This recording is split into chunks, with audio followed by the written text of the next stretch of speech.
उत्तर वैदिक काल में सामाजिक स्थिति।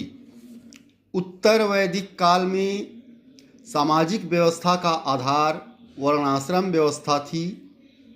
इस काल में वर्ण व्यवस्था का आधार कर्म पर आधारित न होकर जन्म पर आधारित हो गया था।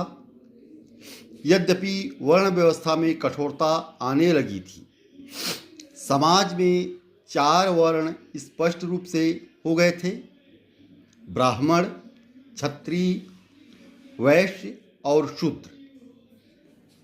ब्राह्मण के लिए एहि अर्थात आइए, क्षत्रिय के लिए आगच्छ अर्थात आओ, वैश्य के लिए आद्रव अर्थात जल्दी आओ तथा शूद्र के लिए आधव अर्थात दौड़ कर आओ शब्द प्रयुक्त होते थे।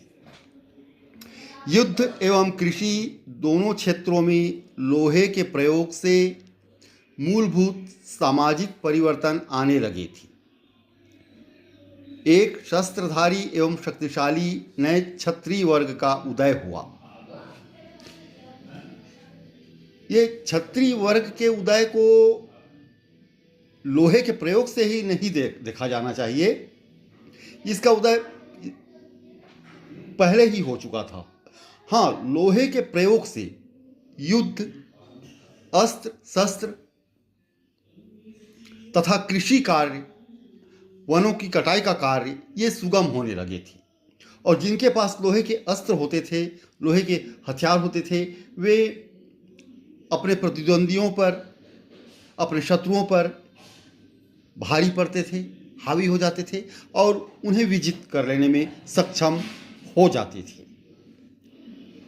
ब्राह्मण, क्षत्रिय तथा वैश्य, इन तीनों को द्विज कहा जाता था।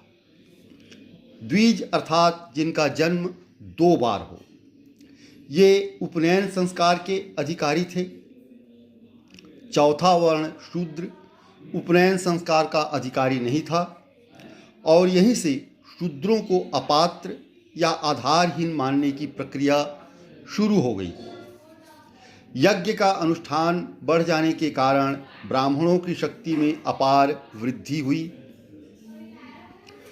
ब्राह्मण लोग अपने यजमानों के लिए तथा अपने धार्मिक अनुष्ठान के लिए यज्ञ करते थे। इन्हें अदाई अर्थात दान लेने वाला और सोमपाई अर्थात भ्रमण करने वाला कहा गया है। ये युद्ध में देवाराधना करती थी, फलस्वरूप अभयदान प्राप्त करती थी।